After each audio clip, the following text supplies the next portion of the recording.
Well, the contenders for the federal Liberal leadership, they're set to debate in French in Montreal tonight. CTV's Mike Couteur joins us right now with a preview. Good afternoon, Mike. Hey, how you doing? Okay, so let's hear it, the preview of the contenders. Yeah, I mean, you have four people who are going to be debating here a little later on this evening. Let's start with Frank Baylis, who is considering himself the outsider of this group.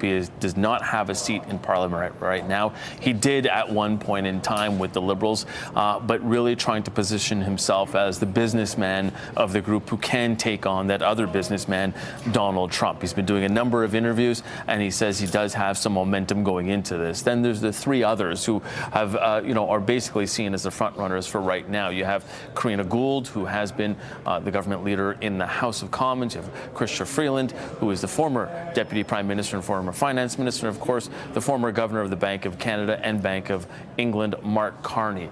Expect this debate to essentially be typical for a party leaders debate. Not a lot of mudslinging, but there will be some sharp barbs going back and forth, but they will try and focus on how they want to lead this party and how they will be different. That is one of the things. A lot of this as well is the fact that you're going to be introducing, these people are going to be introducing themselves to Canadians. I mean, maybe a number of people have heard about Chrystia Freeland. Of course, her departure from the Liberals was extremely public.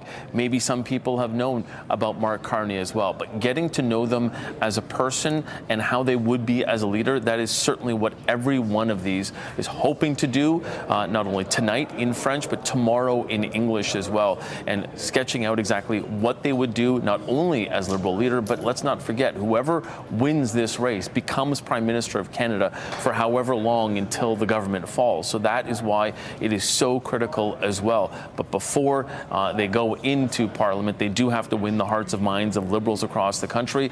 Well over 400,000 of them have been signed up to vote in this, and they will all be watching this to really have an idea of where these different people want to lead the party and ultimately where they want to lead the country. And again, this is going to be in French. Any particular challenge for Mark Carney?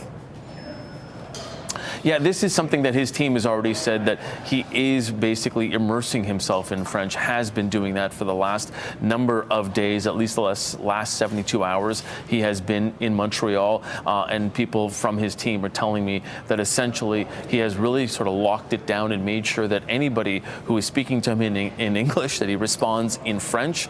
And then a number of people have been making sure that he is listening to news in French, speaking in French, and really trying as much as possible to converse as much as possible in French. If you had to rank who is best French to English, you'd probably put Carney down at the bottom of the list for right now, because Frank Baylis is a Quebecer, so he probably has the best sort of strength in terms of speaking French. Then you might put either Chrystia Freeland or Karina Gould in second place, because Gould is somebody who has learned French very well, even though she's from Ontario. And then, as you said, Mark Carney, who is trying his best to make sure that he continues to immerse himself in the language and communicate as best as he can tonight. All right, CTV's Mike Couteur, thank you very much.